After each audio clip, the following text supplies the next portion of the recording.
10 چیزیں ایسی ہیں سننے والے کو اگر بتائی جائیں اور سننے والا اس پر غور کرے اور سوچے تو اللہ تعالیٰ اس کو اس نصیحت سے نفع پہنچاتا ہے. 10 چیزیں سن لیں.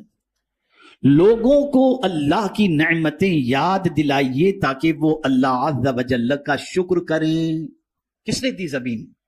کس نے دیا آسمان؟ کس نے دولت دی؟ کس نے آنکھ دی؟ یہ ساری نعمتیں اللہ کی دی ہوئی ہیں. اور اگر چاہتے ہو کہ اللہ مزید نعمتیں عطا فرمائے تو قرآن کہتا ہے لئن شکرتم لازیدنکم، تم شکر کرو اللہ تمہیں زیادہ عطا فرمائے گا. اور جتنی تکلیفیں آتی ہیں، توجہ چاہوں گا یہ جملہ پوری تقریر یاد رہے یا نہ رہے لیکن اس کو یاد رکھیے گا، جتنی بھی تکلیفیں آتی ہیں وہ ساری تکلیفوں کا سب سے پہلا سبب ناشکری ہے. سب سے پہلا سبب. اس کے پاس یہ، میرے پاس یہ نہیں، وہ یہاں میں بس یہی سب چلتا ہے. اور اس کو میں قرآن سے سمجھا دوں. اللہ فرماتے ہیں ما یفعل اللہ بعذابکم ان شکرتم، اللہ تم کو عذاب دے کر کیا کرے گا اگر تم شکر کرو. نادانو، تم شکر نہیں کرتے اس لیے تم تکلیف میں گرفتار ہو. شکر کرو تو اللہ تمہیں زیادہ عطا فرمائے گا.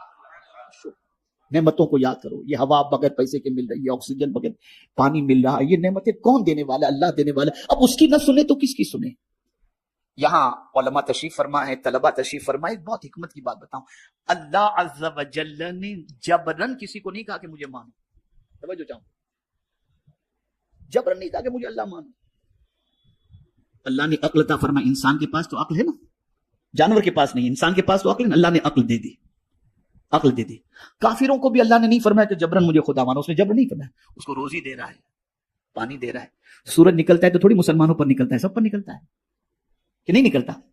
بارش برستی تو سب فائدہ اٹھاتے ہیں، آکسیجن سے سب فائدہ اٹھاتے ہیں، مسلم اور نان مسلم، اللہ کو ماننے والے اور نہ ماننے والے. اے اللہ، جب تو اتنا سب کچھ دے رہا ہے تو اپنے آپ کو منواتا کیوں نہیں ہے جبرن؟ تو اللہ فرماتے ہیں میں نے عقل دی اور یہ ساری چیزیں عطا کی تاکہ عقل سے بندہ سوچے تو صحیح، میں اس کو نہیں مانتا پھر بھی مجھے روزی دے رہا ہے، پھر بھی مجھے آکسیجن دے رہا ہے، پھر بھی مجھے پانی دے رہا ہے. کون ہے یہ سب دینے والا؟ کون ہے؟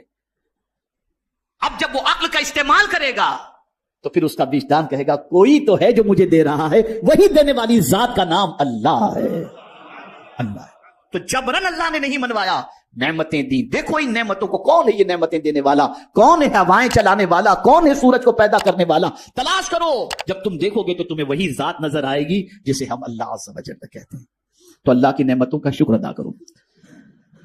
دکھ اور تکالیف کا ثواب بتائیں تاکہ صبر کریں. اب بخاری شریف کی ایک حدیث سنا دوں تاکہ آپ سمجھیں. میرا ایک ٹاپک ہے انشاءاللہ، میں اس پر مطالعہ کر رہا ہوں. ہر دکھ میں ایک نعمت، میرا موضوع ہے انشاءاللہ، پھر کبھی میں عرض کروں گا قرآن و حدیث کی روشنی میں. ہر دکھ کے پیچھے ایک نعمت چھپی ہوئی ہے، کوئی دکھ ایسا نہیں. تو اب یہاں فرمایا گیا کہ لوگوں کو نصیحت کرو. کس طریقے سے؟ اپنے بچوں کو، گھر والوں کو، دوستوں کو، سامعین کو یہ نصیحت کرو، اللہ کی نعمتیں یاد دلاؤ. کتنی نعمتیں اللہ نے دی، زمین، آسمان، چاند، سورج، تاکہ ان کے اندر شکر کا پیدا ہو اور اس کا رابطہ اپنے رب قدیر سے مضبوط ہو جائے. دوسری چیز، دکھ اور تکالیف کا ثواب بتائیں تاکہ صبر کریں. آپ کو بتاؤں، یہ ہماری سوچ ہے کہ تکلیف اس کو آتی ہے جس سے اللہ ناراض ہوتا ہے. اور میں بخاری شریف کی حدیث پیش کر دوں.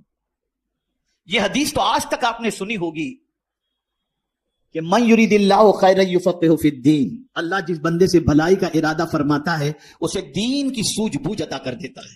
لیکن آج بخاری شریف کی ایک حدیث اور سنا دو. اللہ جس بندے سے بھلائی کا ارادہ کرتا ہے اس کو مصیبت میں گرفتار کر دیتا ہے.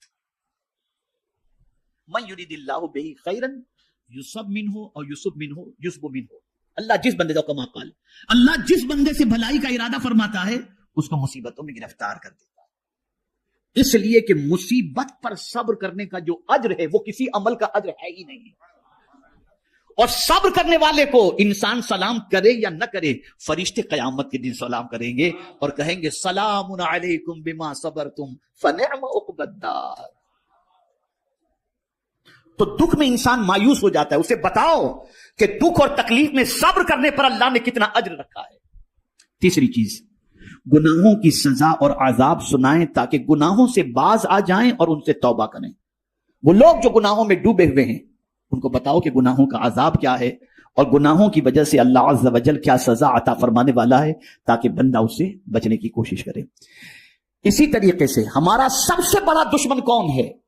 تو قرآن کہتا ہے ان الشیطان للانسان عدو مبین کہ بے شک شیطان انسان کا کھلا ہوا دشمن ہے.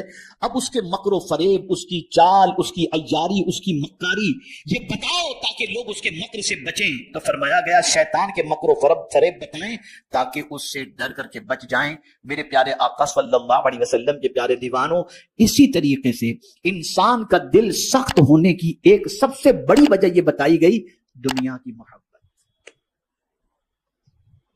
یہ جس دل میں پیدا ہو جائے وہ بہت سخت دل ہو جاتا ہے، اتنا سخت دل ہو جاتا ہے کہ پھر کسی کے قتل پر بھی آمادہ ہو جائے گا، کسی کا مال کھانے پر بھی آمادہ ہو جائے گا، اور بڑھتے بڑھتے یتیم کا بھی کھا جائے گا، مسکین کا بھی کھا جائے گا، بیوہ کا بھی کھا جائے گا، سب کا کھا جائے گا. یہ ہے دنیا کی محبت. ایسے انسان کا دل بہت سخت ہو جاتا ہے. اسی لیے حضور صلی اللہ علیہ وسلم نے صحابہ کے قلب کا جو تزکیہ فرمایا اس میں سب سے پہلے حب دنیا کو ان کے دل سے نکالا.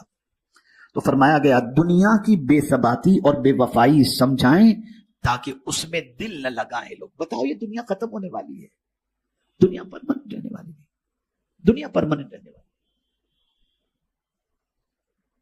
ہے. ایک سور میں ساری دنیا ختم، سب فنش ہو جائے گا. اب یہاں یہ جملہ یاد رکھیے گا علماء، خاص طور پر میں گزارش کروں گا توجہ کے ساتھ، اور طلبہ بھی یاد رکھیں گے تو بڑا فائدہ ہوگا. زندگی بھر اسے اپنی کتاب کے اندر نوٹ کر کے رکھیں. عقل مند وہ ہے جو فنا ہونے والے سے محبت کرنے کی بجائے باقی رہنے والے سے محبت کرے. دنیا فنا ہو جائے گی، خدا باقی رہنے والا ہے. جو باقی رہنے والا ہے اس سے محبت کرو. اسی لیے مومن کی تعریف اور مومن کی کیفیت قرآن نے بیان کی. والذین آمنوا اشد حبا للہ، جو ایمان والا ہوگا وہ اللہ سے ٹوٹ کر محبت کرے گا، بے انتہا محبت کرے گا. اور یہ دنیا فنا ہونے والی ہے. چھٹی چیز، موت کو ہر وقت یاد رکھا جائے تاکہ روانگی کی تیاری جاری رکھی جا سکے.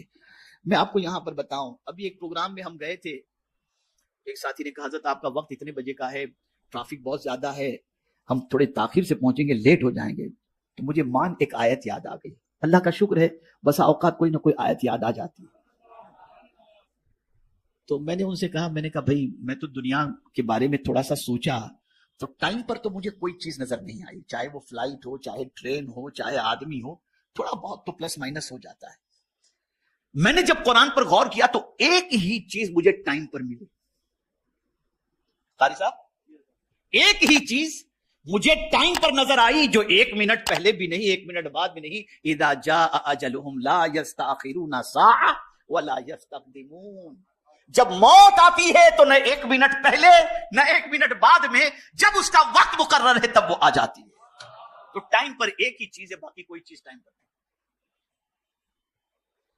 1000 باڈی گارڈ رکھ لو، 1000 بلیٹ پروف جیکٹ پہن لو، لیکن دنیا کی واحد سچائی یہ ہے کہ موت سے کوئی بچ نہیں سکتا. اور یہ جملہ بھی بڑا میرا مقبول ہوا تھا کہ ہم نے بہت کچھ جمع کر کے رکھا، لیکن قدرت کا قانون یہ ہے یا دے کے مرو یا چھوڑ کے مرو، لے جانے کچھ بھی نہیں ملے گا. بہت کچھ جمع کر کے رکھا ہے نا، یا دے دو مرنے سے پہلے یا چھوڑ دو. ہاتھ میں انگوٹھی بھی پہنے ہو تو لوگ کاٹ کے نکال لیں گے، لے کے نہیں جا سکتے کچھ بھی. یہاں سے پتا چلا ہمارا کچھ ہے ہی نہیں. جسے ہم کہتے ہیں کہ یہ ہمارا ہے، ہمارا کچھ نہیں ہے. فلسفہ سمجھ لو، یہ اللہ نے استعمال کرنے کے لیے دیا ہے. جب تک وہ چاہے گا تم استعمال کرو گے، پھر یہ کسی اور کو دے دے گا. اسی لیے اس کا قانون ہے دے کے مرو یا چھوڑ کے مرو، لے جانے کچھ بھی نہیں ملے گا، کچھ بھی لے جانے نہیں ملے گا. اور موت کا وقت کسی کو نہیں معلوم. تو دل کی سختی کو دور کرنے اور نصیحت کو حاصل کرنے کے سلسلے میں موت کا تذکرہ لوگوں کو بتایا جائے اور موت کو ہر وقت یاد رکھنے کی تاکید کی جائے. اسی طریقے سے 7ویں چیز، قیامت کو زیادہ سے زیادہ یاد دلایا جائے تاکہ اس کے لیے زیادہ راہ جمع کیا جا سکے. لوگوں کو بتایا جائے قیامت ایک دن ہے، آخرت کا دن ہے، وہاں کیا چیز کام آئے گی اس کو بتاؤ، وہاں کی سچویشن کیا ہوگی اس کو بتاؤ، وہاں کون کس کے کام آئے گا بتاؤ. میری ایک کتاب خریدیے گا مکتب سے، محشر میں حضور کہاں ملیں گے. کوئی نہیں ملے گا، کسی کا پتہ نہیں، لیکن حضور کا پتہ معلوم ہے. حضور نے خود بتا دیا میں کہاں ملوں گا، اور کہاں ملیں گے؟ جہاں سخت حاجت ہے وہاں مصطفیٰ پیارے تشریف فرما گے۔ پل صراط پر ملیں گے، میزان پر ملیں گے، حوض کوثر پر ملیں گے۔ یا رسول اللہ آپ کی عظمتوں پر قربان کہ جن کوئی بھی مصیبت ایسی نہیں جس کے حل کے لیے آپ پہلے سے موجود نہ ہوں۔ یہ مصطفیٰ جان رحمت صلی اللہ علیہ وسلم۔ اور سب سے بڑی شان جو ہے نا حضور کی، اگر کچھ بیان نہ بھی کی جائے، صرف ایک شان بیان کی جائے، وہ شان محبوبیت۔ ہماری صاحب توجہ چاہوں گا، اعلیٰ حضرت نے اس کو بہت فوکس کیا، ہر شان اپنی جگہ پر، لیکن اللہ کی بارگاہ میں جو محبوبیت کا مقام ہے وہ اس سے بڑھ کر، تو اعلیٰ حضرت کیا اٹھے یار، محبوب میرے آقا اللہ کے کتنے محبوب ہیں تم جانتے ہو؟ میں تو مالک ہی کہوں گا، اتنے محبوب، میں تو مالک ہی کہوں گا کہ وہ مالک کے حبیب، یعنی محبوب و محب میں نہیں میرا تیرا۔ اگر مولا نے سورج غروب کر دیا، محبوب نے اشارہ کیا، سورج پلٹ کر آ گیا، تو محبوب سے نہیں فرمایا میں نے ڈبا دیا تو نے نکالا کیوں؟ اس لیے کہ محبوب محبوب ہے، میں تو مالک ہی کہوں گا کہ وہ مالک ہے، یعنی محبوب و محب میں نہیں میرا تیرا۔ تو قیامت میں حضور کام آئیں گے صلی اللہ علیہ وسلم۔ تو اس موقع کی کیفیت کو بتاؤ، وہاں کے حالات کہ کوئی کسی کے کام نہیں آئے گا۔ اور خاص طور پر میں دو چیزوں کا ذکر کر دوں، یوم لا ينفع مال ولا بنون، قیامت کے دن نہ مال نفع پہنچائے گا، نہ بیٹے نہ اولاد نفع پہنچائے گی، الا من اتى الله بقلب سلیم۔ دیکھیے بات قلب کی آ گئی، جو اپنا سلامتی والا دل لے کر کے آئے گا، یہ دل قیامت میں اس کو نفع پہنچائے گا۔ تو دل اگر سخت ہو جائے تو اللہ خیر فرمائے، اللہ خیر فرمائے، اس دل کی سختی سے اللہ خیر فرمائے۔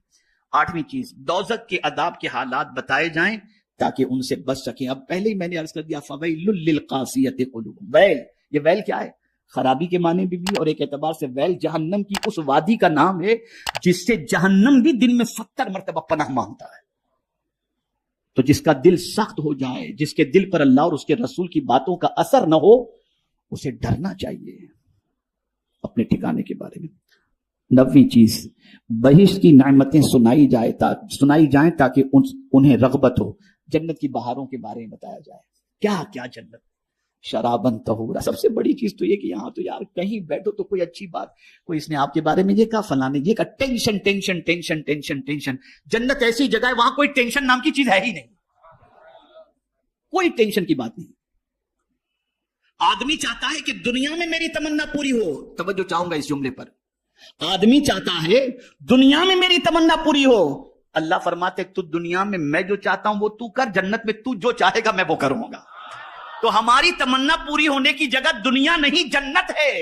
وَلَكُمْ فِيهَا مَا تَشْتَهِي أَنفُسُكُمْ وَلَكُمْ فِيهَا مَا تَدَّعُونَ، جو چاہو گے اللہ تمہیں عطا، اور کوئی محنت بھی نہیں کرنی، کمانے بھی نہیں جانا، خیال ہوا کہ یار یہ مل جائے تو فوراً سامنے آ جائے، یہ قیامت۔ آخری بات، ہر بات کو خوف و رجا کے درمیان رکھا جائے، یعنی کبھی اللہ تعالیٰ کی عظمت و ہیبت کا تصور دلایا جائے تاکہ اس کا خوف دل میں پیدا ہو، کبھی اللہ کی رحمت اور مہربانی بتائی جائے تاکہ اس سے امید ہو۔ جو پند و نصیحت 10 امور پر مشتمل ہو تو اہل ایمان کو اس سے بہت بڑا فائدہ ہوگا۔ یہ 10 باتیں ایسی ہیں کہ اگر ایمان والے کے سامنے یہ 10 باتیں رکھی جائیں تو ایمان والے کو فائدہ پہنچے۔